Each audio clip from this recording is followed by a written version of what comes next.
What would you say is the most dramatic change in the industry in the past 5 years?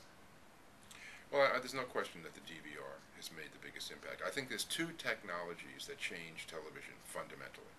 The first, and it's generations ago, was when the remote control was, basically bundled with a set. Because before that, you actually had to get up and change. I tell my kids that, or tell some of the people who work for me, and they can't even conceive of that. And then the second thing was the DVR. And if you think about it, we have a metric that we look at which sort of says when has a technology become mainstream. And we sort of think that a technology is mainstream when it's adopted by about 40% of households.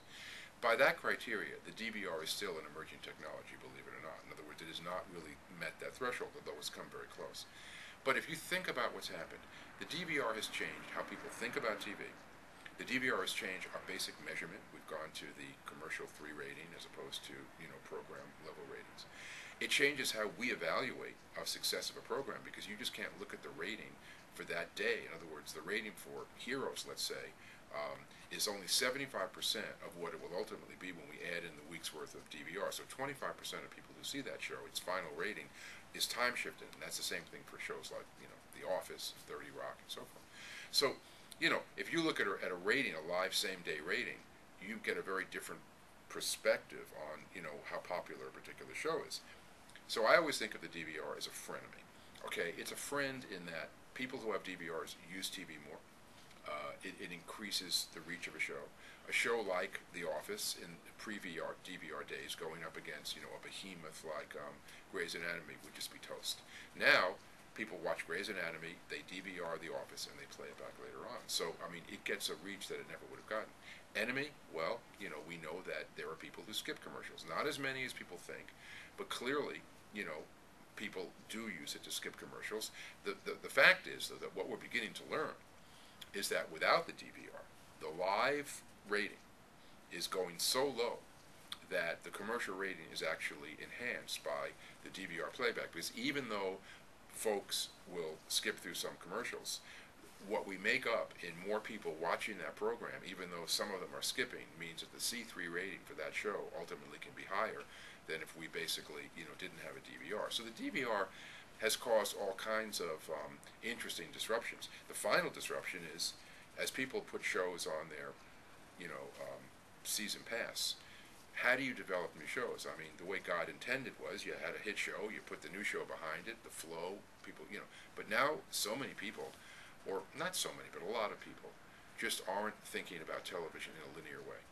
And so, unless they've heard about a program and it's gotten a lot of buzz and promotion and so forth, it's hard for people to find new shows, and I think you're seeing that. I mean, it's very, very difficult, to launch new programs right now. And with the DVR, the rich get richer. The most popular shows are the ones that are most DVR'd. And the final point about DVR that makes it so difficult, it makes the world very Darwinian.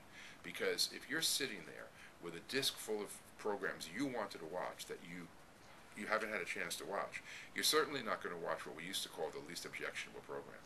And that's why you see that shows that aren't all that popular, or they're just kind of mediocre, they just fall through the floor in terms of the rating, because there's no reason to watch them when you can watch a whole series of programs you haven't gotten to watch yet. So it's just had all of these profound effects, and it hasn't even reached 40% of the marketplace yet. So, stay tuned. I'm thinking of something that Bon Jovi once said, that with the music industry, people are choosing specific songs, so there's no more B-side. And I wonder if what you're saying sounds like what music has Well, gone absolutely. In fact, there's even a big, to Bon Jovi's point, there's even a bigger issue, and that is that consumers are now thinking about things as individual files. So whether it's music and it's a file, or whether it's television and it's a file, they don't think about albums, and they don't think about episodes. I'm sorry, they don't think about series, they think about episodes. And so, that's another way in which people are consuming things that is very, very different. I mean, what you try to do is get people hooked on a series, so that they just know to come every night at 9 o'clock, and that series, or every Wednesday, and that series is going to be there, and that's becoming much more difficult. The other thing that's interesting is how people are consuming TV. I mean, we know many people who say, I don't watch a series during the season. I wait till the summer, I buy the discs, and I can have my own, personal marathon. That's kind of interesting. I mean, good news is they buy the disc. The bad news is that there's no commercials, so we get hurt there. But now the bad news is that with DVRs and with online, there's there's less buying of the disc because they can access that program lots of different ways. So again, this is like multi-dimensional chess. I mean, just when you think you have it figured out one place, all of a sudden, the consumer goes somewhere else. Yes, underscoring the value of good research. Well, let's hope so. Alan, have I left anything out? Is there anything that you'd like to add? I think this is the most comprehensive interview, short of Charlie Rose, that I've ever seen. So no, I think we've covered a lot of ground. I think it's a fantastic interview. I greatly appreciate your time, and I want to thank you. My pleasure.